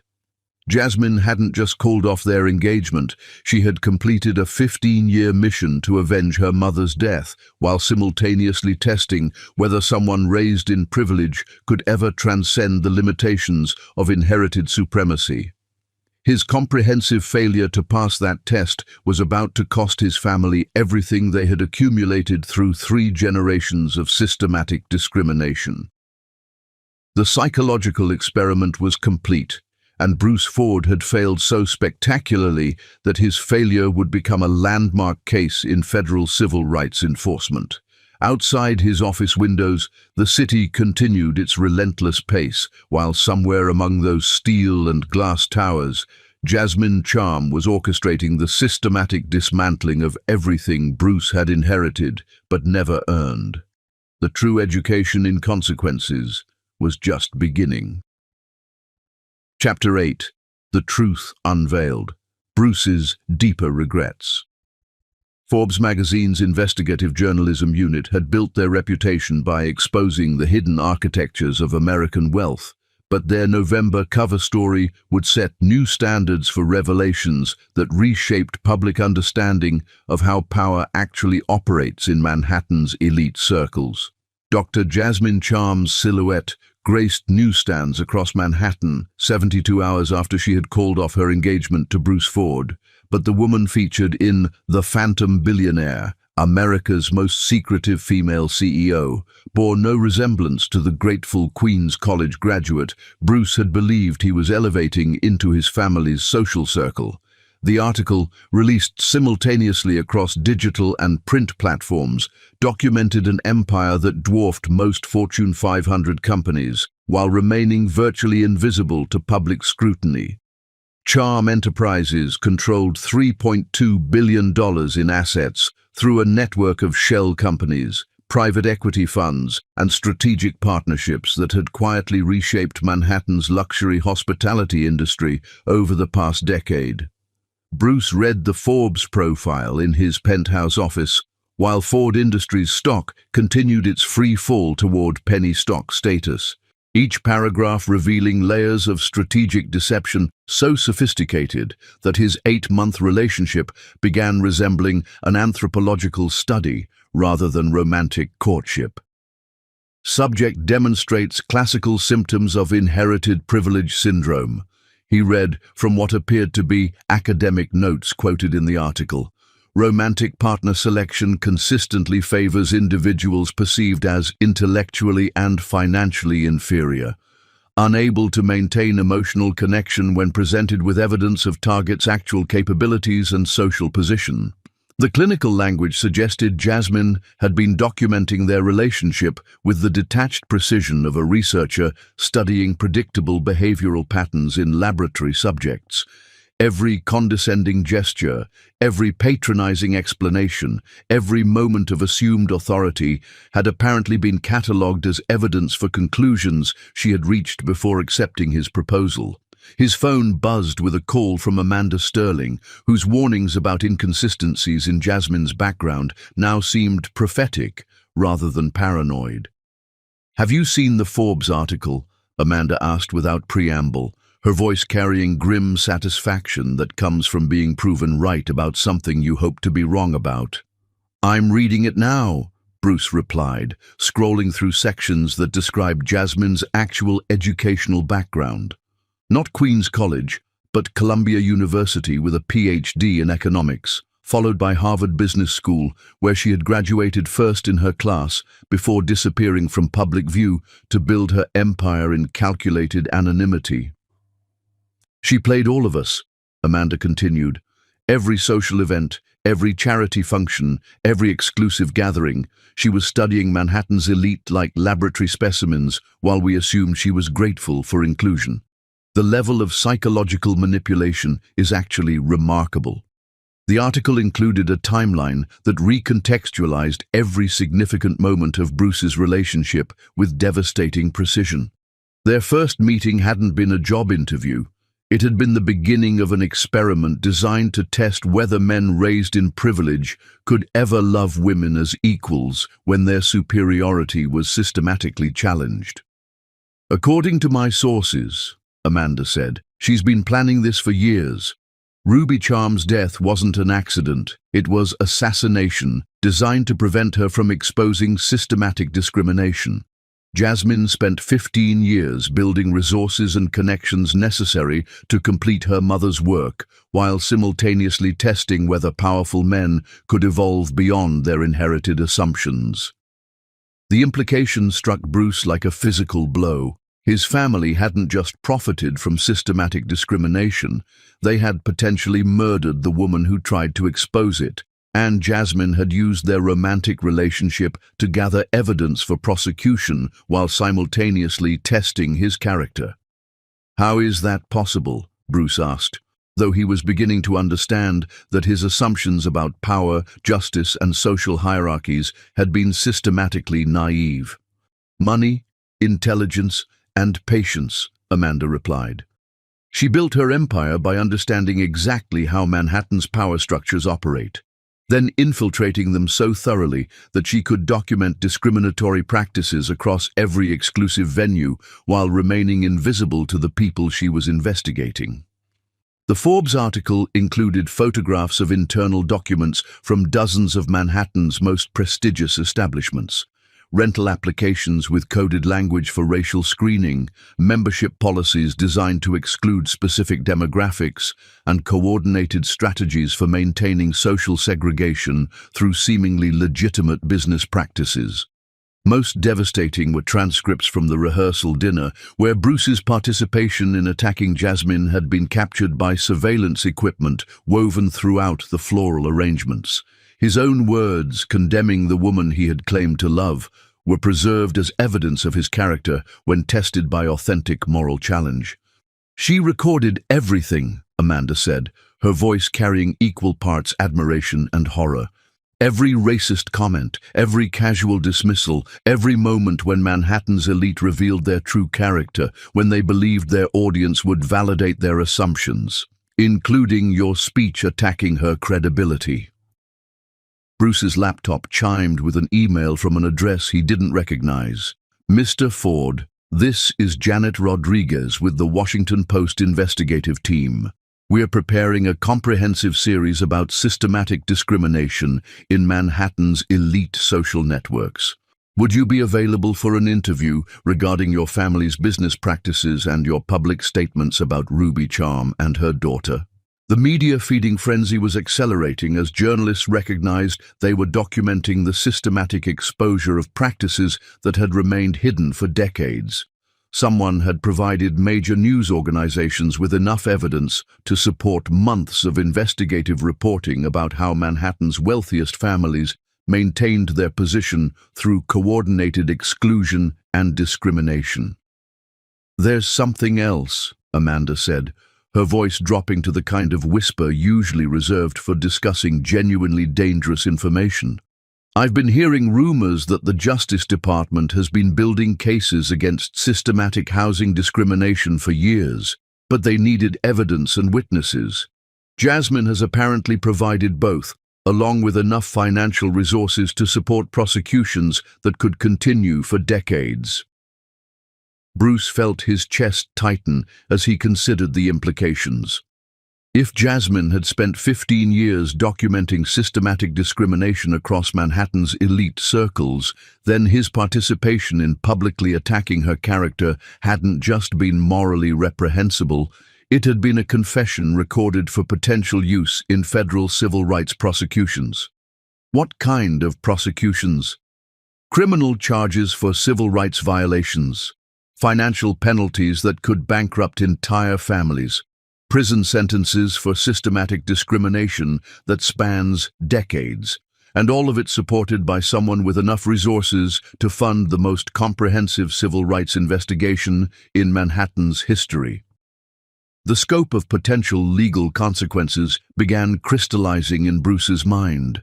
His family could face criminal charges that would result in prison sentences, while financial penalties could strip away every asset they had accumulated over 3 generations of inherited privilege. His phone buzzed again, this time with a text from an unknown number. The Ruby Charm Foundation cordially invites you to attend our annual Justice Gala, honoring 15 years of fighting systematic racism in Manhattan's housing and business communities. Your presence is particularly requested given your recent public statements. RSVP essential. The invitation felt less like social courtesy than legal summons. Jasmine was apparently prepared to confront Bruce in a public setting where his response would be documented and preserved as evidence of his character when forced to acknowledge the consequences of his actions. "Are you going?" Amanda asked when he described the invitation. "I don't think I have a choice," Bruce replied, understanding that refusing to attend would be interpreted as admission of guilt, while attending would force him to confront the full scope of what his family had done and what Jasmine had become. That evening, alone in his penthouse with Manhattan's skyline visible beyond windows that no longer projected possibility but rather judgment, Bruce attempted to process the complete reversal of everything he had believed about his relationship, his family, and himself. The woman he had attacked as a gold-digging deceiver was revealed to be a billionaire whose mother had died investigating crimes his family had committed. The psychological experiment he had failed so completely had documented his character with scientific precision, while the social exile he was experiencing had been orchestrated by someone who understood Manhattan's power structures better than families who had inhabited them for generations. But the most devastating realization was personal rather than financial or legal. For 8 months, Bruce had enjoyed the emotional satisfaction of believing he was elevating someone who needed his guidance. In reality, he had been the subject being studied by someone superior to him in every measurable way. Jasmine Charm had never needed his rescue. She had simply wanted to know if he was capable of loving an equal, of defending someone he loved when that defense required courage over comfort. His comprehensive failure to pass that test, culminating in his active participation in attacking her character, was about to cost him everything his family had built through systematic oppression of families like hers. The psychological experiment was complete, but the education in justice was just beginning. Chapter 9. The Hunt for Redemption, 3 Impossible Conditions. The Ruby Charm Foundation's annual Justice Gala occupied the entire 15th floor of Manhattan's Museum of Social History, where America's most powerful civil rights leaders gathered annually to honor those who had died fighting systematic oppression and to confront those who had perpetuated it. Bruce Ford adjusted his black tie with hands that trembled almost imperceptibly as he approached the museum's entrance, knowing he was walking into a confrontation that would either offer the possibility of redemption or confirm his complete moral bankruptcy. 3 weeks had passed since Jasmine had called off their engagement and announced his family's prosecution. 3 weeks of financial hemorrhaging and social exile that had reduced the Ford family empire to a case study in how inherited privilege could be systematically dismantled by someone with superior intelligence and infinite patience.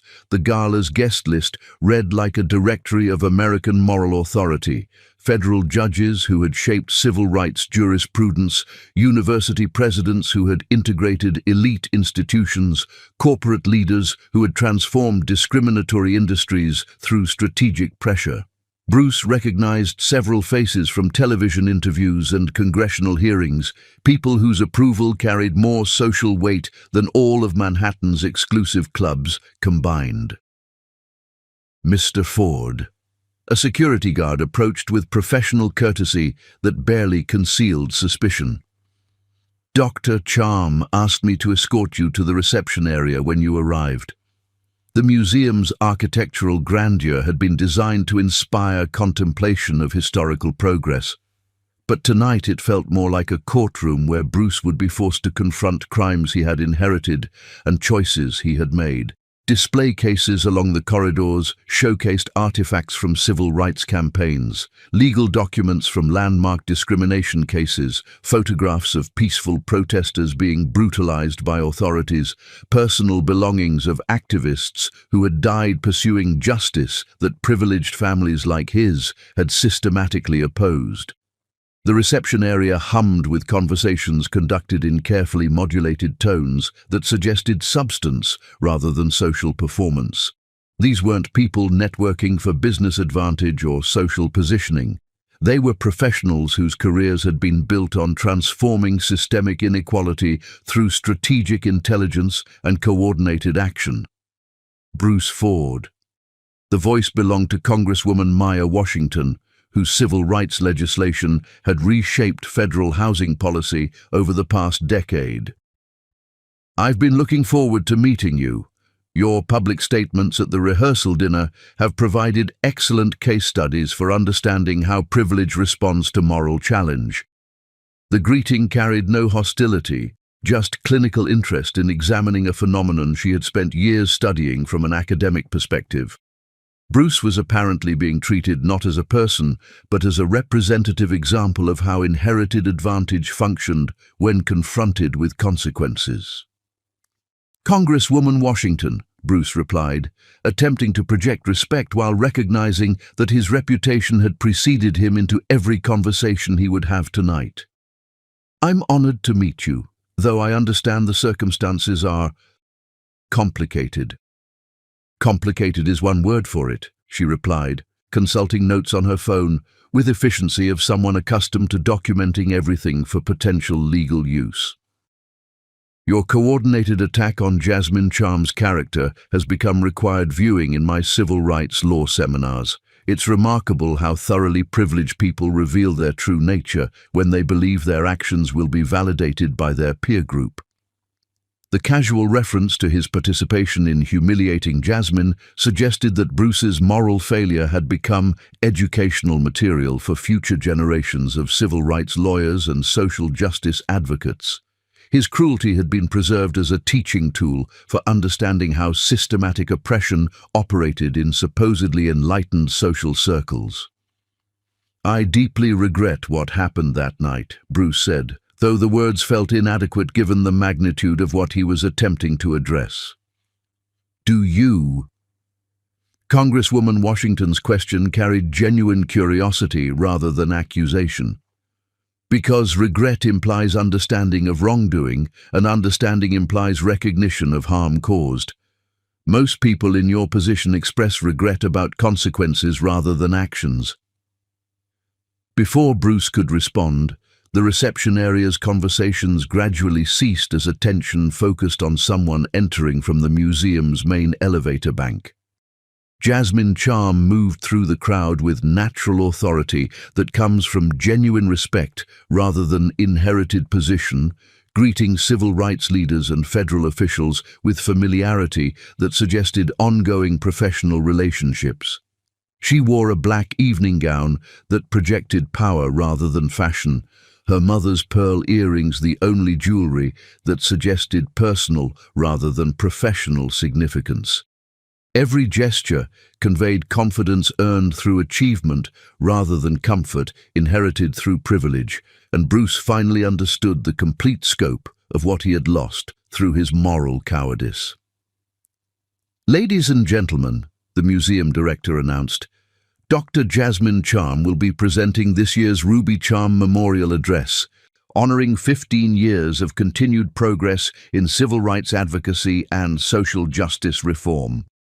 The audience's applause carried sustained enthusiasm, usually reserved for people who had earned legendary status through consistent achievement over extended periods. Jasmine wasn't just wealthy, she was respected by people whose approval couldn't be purchased through charitable donations or social connections. "Thank you," she said, her voice carrying easily throughout the reception area without requiring amplification. 15 years ago, my mother died the night before she was scheduled to present evidence of systematic housing discrimination to a federal grand jury. Her case files disappeared, her investigation was closed, and the families she had been fighting to protect were left without legal representation. The assembled crowd listened with focused attention that suggested they understood they were witnessing something historically significant rather than ceremonial platitudes. "Tonight, I'm proud to announce that those case files have been recovered, that investigation has been reopened, and the families my mother died protecting will finally receive the justice they have been denied for 15 years. Jasmine's gaze found Bruce across the crowded room, holding his attention with steady pressure that felt like a physical force. "We have also identified the individuals and institutions responsible for obstructing that investigation, and they will be held accountable for their actions." The applause was thunderous, sustained for nearly 2 minutes as America's civil rights establishment celebrated what they recognized as a landmark victory against systematic oppression. Bruce stood frozen as he realized he was witnessing the announcement of his family's formal prosecution for crimes they had assumed would remain buried forever. "But justice isn't just about punishment," Jasmine continued.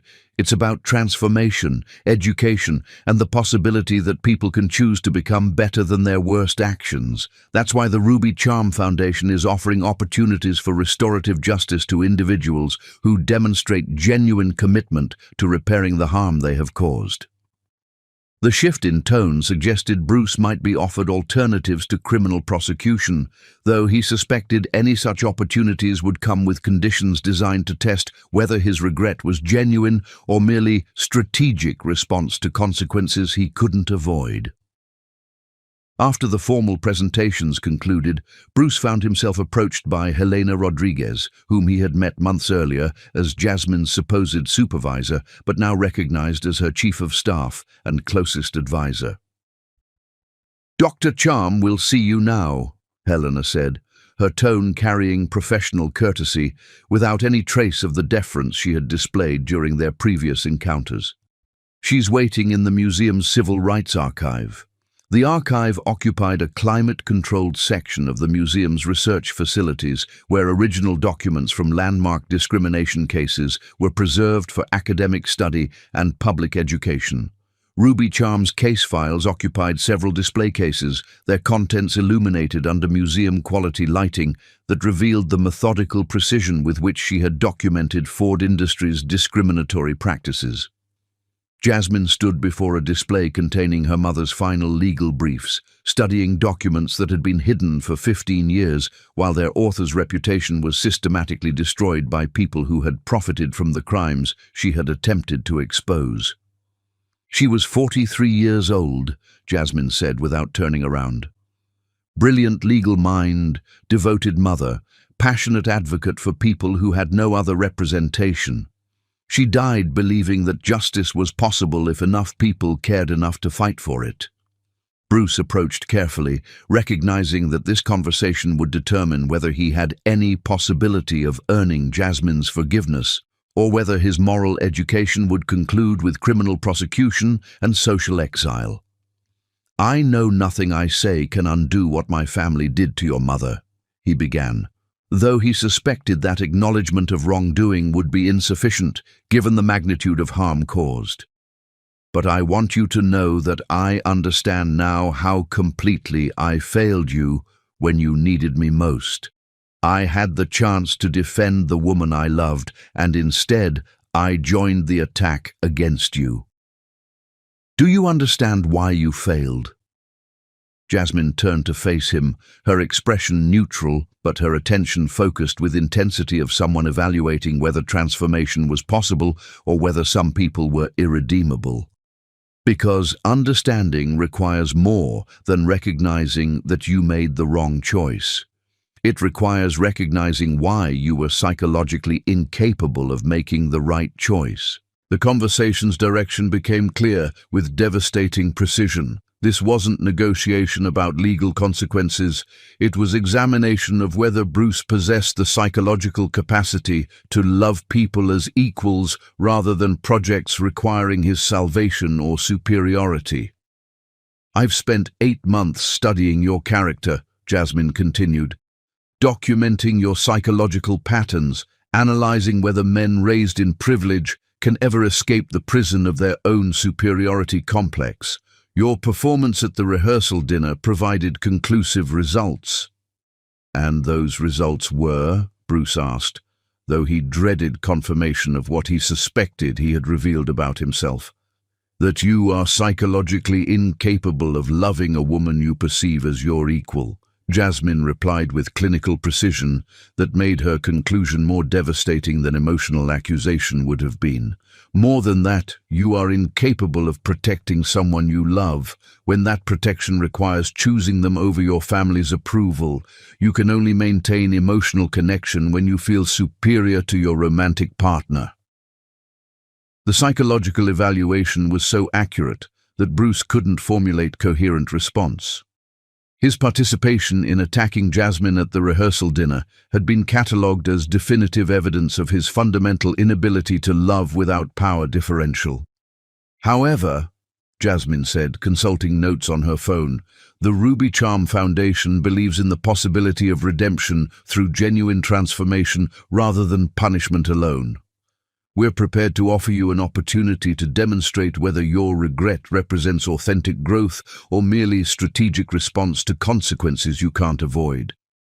Bruce felt something resembling hope for the first time in weeks. "What kind of opportunity?" "3 conditions," Jasmine replied, her tone carrying formal precision of someone presenting legal terms rather than personal negotiations. "Complete all 3 within 1 year, and we'll discuss the possibility of rebuilding trust between us. Fail any of them, and you'll be prosecuted to the full extent of federal civil rights law." The stakes were clear: transformation through genuine suffering or destruction through legal prosecution, with no middle ground for partial compliance or strategic compromise. "First condition," Jasmine said, reading from her phone, "public confession. You will testify voluntarily to federal investigators about every discriminatory practice Ford Industries has employed over 30 years. No lawyer-negotiated immunity, no strategic omissions, no protection of family reputation at the expense of truth." Bruce nodded, though he recognized that confession would result in criminal charges for his parents and potential prosecution for himself as an accessory after the fact. "Second condition, complete financial restitution. You will liquidate your entire inheritance, trust funds, real estate holdings, investment portfolios, everything, and distribute the proceeds to families displaced by Ford Industries' discriminatory practices over 3 decades. The financial penalty would reduce Bruce to actual poverty, stripping away every material advantage he had inherited while forcing him to rebuild his life through personal effort rather than family wealth. "Third condition," Jasmine concluded, "is the most important. You will spend 1 full year working minimum wage jobs in service industries, experiencing the economic insecurity faced by people your family has systematically exploited. No family connections, no networking opportunities, no shortcuts back to privilege. The year of poverty would force Bruce to understand dignity in labor, rather than assuming that service work was evidence of personal failure or limited ambition. He would learn to navigate systems designed to trap working people in cycles of dependency, experiencing firsthand the challenges faced by families his company had displaced. "These conditions aren't punishment," Jasmine said, studying his reaction with intensity of someone evaluating whether genuine transformation was possible. "They're education. If you complete them successfully, you'll become someone capable of loving equals rather than projects. Someone who can defend the people you love when defense requires courage over comfort." Bruce considered the choice she was offering: transformation through genuine hardship that might earn her forgiveness, or destruction through legal prosecution that would strip away everything while providing no possibility of redemption. "I accept your conditions," he said, understanding that he was choosing potential reconciliation over certain destruction, though both paths would require abandoning everything he had believed about himself and his place in the world. "You have 365 days, Jasmine replied, checking her watch with precision that suggested she had been calculating timelines for this moment. "Beginning tomorrow morning. After that, we'll discover whether you've learned to love people as humans rather than as opportunities to feel superior." As Bruce left the museum that night, Manhattan's skyline glittered with the same deceptive beauty it had displayed throughout his life. But everything had changed. He was no longer the heir to a fortune built on other people's displacement. He was someone who had chosen the possibility of earning Jasmine's love over the certainty of losing everything without hope of redemption. The next 365 days would determine whether that choice would lead to reconciliation or merely confirm that some people were incapable of escaping the prisons they had inherited. The hunt for Jasmine's forgiveness was about to begin. Chapter 10. The Reunion. Day 365. The Riverside Memorial Garden in Queens held no marble monuments or gilded inscriptions, just simple headstones marking lives that had mattered to people who couldn't afford to purchase immortality through architectural grandeur.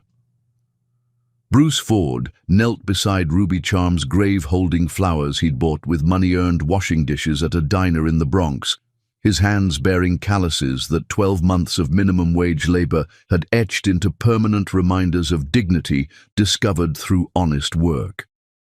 The man who had participated in publicly humiliating Ruby's memory at Manhattan's most exclusive venue now understood the cost of the transformation he'd completed. Everything he'd inherited, everything he'd assumed about himself, everything that had made him feel superior to the woman whose daughter had offered him a chance at redemption he hadn't deserved. "I kept them," he said quietly, placing the flowers against the headstone's modest granite surface. "Every condition, every requirement, every test. I don't know if it's enough to earn Jasmine's forgiveness, but I know I'm not the same person who betrayed her trust 365 days ago." The federal confession had resulted in criminal charges for his parents and the complete dissolution of Ford Industries. Richard and Catherine Ford were serving concurrent sentences for civil rights violations and conspiracy to obstruct justice, while Bruce's testimony had provided evidence that ensured 3 other Manhattan families would face similar prosecutions for systematic discrimination. The financial restitution had liquidated every asset he'd inherited. The Tribeca penthouse sold to fund legal aid organizations, the trust funds distributed to families displaced by Ford Industries' predatory practices, the investment portfolios converted into educational scholarships for students whose backgrounds resembled Jasmine's fabricated story rather than his actual privilege. But the year of minimum wage work had been the most educational component of his transformation. Washing dishes, cleaning offices, stocking shelves, serving customers who treated him with the same casual dismissal he'd once directed toward people in service positions. Learning to budget carefully, to navigate bureaucratic systems designed to trap working people in cycles of dependency, to find dignity in labor that privileged people dismissed as evidence of personal failure. Mr. Ford? The voice belonged to Maya Washington, whose civil rights legislation had been strengthened by evidence from Ruby Charm's recovered case files. Jasmine asked me to meet you here. Bruce stood, recognizing that this final conversation would determine whether his year of transformation had been sufficient to earn the possibility of Jasmine's forgiveness, or whether some betrayals were too fundamental to overcome. "Congresswoman Washington," he said, noting how different their dynamic felt now that he possessed nothing except what he'd earned through personal effort rather than inherited advantage. "Thank you for coming." "She wanted a witness," Maya explained, consulting her phone with efficiency of someone whose time was allocated to maximum social impact. "Someone who could evaluate whether your transformation was genuine or whether you'd simply learned to perform contrition without actually changing your character. The evaluation would be conducted by someone whose expertise in recognizing authentic transformation versus strategic performance had been developed through decades of civil rights advocacy. Bruce understood that his year of self-imposed poverty would be meaningless if it hadn't produced fundamental changes in how he related to other people. "Tell me what you learned," Maya said, though her tone suggested this was examination rather than conversation. "I learned that I'd never truly loved anyone," Bruce replied, because 12 months of genuine hardship had stripped away the comfortable illusions that privilege had allowed him to maintain. "I'd loved the feeling of being needed, of being superior, of having something to offer that made me feel valuable. But I'd never loved someone enough to defend them when defense required courage over comfort." The admission carried precision that suggested extensive self-examination rather than surface-level recognition of wrongdoing. Maya nodded approvingly, recognizing authentic insight into psychological patterns that most privileged people spent lifetimes avoiding. "And now?" she asked. "Now I understand that love requires seeing other people as completely human rather than opportunities to feel better about yourself," Bruce continued. "But more than that, I understand that love requires courage. The courage to protect the people you love, even when it costs you something important. Jasmine never needed my elevation, but she needed my loyalty, and I failed her when it mattered most." Before Maya could respond, they both turned toward the sound of footsteps approaching along the Memorial Gardens gravel pathway. Jasmine Charm walked toward them wearing simple clothes that projected authority through presence rather than expense, her bearing suggesting someone who had achieved everything she'd wanted, except the one thing that couldn't be purchased through strategic intelligence or accumulated wealth. "Congresswoman Washington," Jasmine said, embracing Maya with warmth that suggested genuine friendship rather than professional alliance. "Thank you for witnessing this." "Of course," Maya replied, though her attention remained focused on Bruce with intensity of someone evaluating whether transformation was possible or whether some people remained fundamentally unchanged regardless of consequences they experienced. "Bruce," Jasmine said, acknowledging him with neutral courtesy she might extend to any stranger whose presence required polite recognition without personal investment. The psychological distance between them felt infinite despite their physical proximity. Bruce understood that completing her conditions had been necessary but insufficient, earning the right to this conversation without guaranteeing any particular outcome from it. "I wanted to say thank you," he began, recognizing that gratitude was the only appropriate response to someone who had offered him opportunities for transformation he hadn't deserved. "You could have destroyed me completely, but instead you gave me the chance to become someone worthy of your respect, even if I can never earn your love again." "You're wrong about one thing," Jasmine replied with precision that suggested careful consideration of language and meaning. "I never stopped loving you." The revelation struck Bruce like a physical force, though he recognized that her love had been conditional on his transformation rather than acceptance of his limitations. She had loved his potential rather than his reality, demanding that he become worthy of that love through genuine growth rather than strategic performance. "But I needed to know if you could become someone capable of protecting the people you love," she continued. "Not protecting them from weakness or poverty, but protecting them from the people who would destroy them for being different, for challenging assumptions, for demanding justice."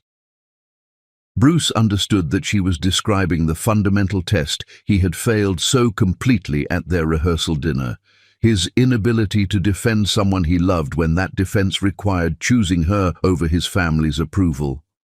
"I love who you've become," he said, meaning every word while recognizing that his love was now based on admiration for her strength, rather than gratitude for her apparent dependence. "But more than that, I love who you've always been. Your brilliance, your courage, your commitment to justice. I love that you saw potential in me that I couldn't see in myself, and that you demanded I become worthy of it." "The Ruby Charm Foundation has established a new program," Jasmine said, "providing resources for people who want to transform inherited privilege into social justice advocacy. The program requires participants to spend significant time understanding systems they've benefited from, then working to reform those systems for everyone's benefit." The offer represented opportunity for Bruce to channel his experience into meaningful work, rather than simply returning to privilege with enhanced psychological awareness. He could become someone who helped other privileged people navigate transformation rather than someone who had simply survived his own education. "I'd be honored to participate," Bruce said, understanding that this work would provide purpose that purely personal redemption couldn't offer. "I want to help other people avoid the mistakes I made, and I want to support the kind of systemic change that would have prevented my family from causing the harm we caused." "Then we'll be working together," Jasmine said, extending her hand with formal gesture that suggested professional partnership rather than romantic reunion. "As equals." Bruce took her hand, feeling the possibility of relationship built on mutual respect rather than power differential. But as their hands touched, Jasmine's professional composure softened slightly. "There's one more thing," she said, her voice carrying personal warmth rather than institutional authority. "Watching you complete those conditions, seeing you choose growth over comfort, observing you become someone who could defend the people you love, it's been the most beautiful thing I've ever witnessed. You've become the man I always hoped you could be." The acknowledgement carried weight that purely professional recognition couldn't provide. Bruce had not only transformed himself, but had given Jasmine evidence that people could change fundamentally when offered appropriate motivation and genuine consequences. "Does that mean—" Bruce began, hardly daring to hope. "It means," Jasmine said, stepping closer, "that I'm ready to find out what we can build together when two people love each other as equals, when both people have the courage to defend what matters most." She reached up to touch his face, her fingers tracing the lines that a year of honest labor had etched around his eyes. "I fell in love with your potential, Bruce, but now I'm in love with who you've actually become." The kiss that followed was different from any they had shared during their deception-laden courtship. This was the kiss between two people who had seen each other's worst moments and chosen love over comfort, growth over stagnation, justice over privilege.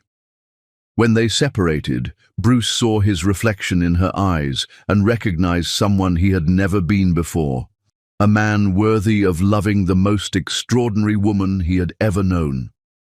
"So what happens now?" he asked. "Now we get to work," Jasmine replied, taking his hand as they began walking from her mother's grave toward the city that sparkled in the distance. "We have a foundation to run, privileged people to educate, and a world to change. Together. Behind them, Ruby Charms Memorial stood as testament that justice delayed is not justice denied, that love can survive the complete destruction of its foundational illusions, and that redemption is possible for people willing to abandon everything they've inherited to become everything they're capable of being. The year of separation was over. The lifetime of partnership was about to begin.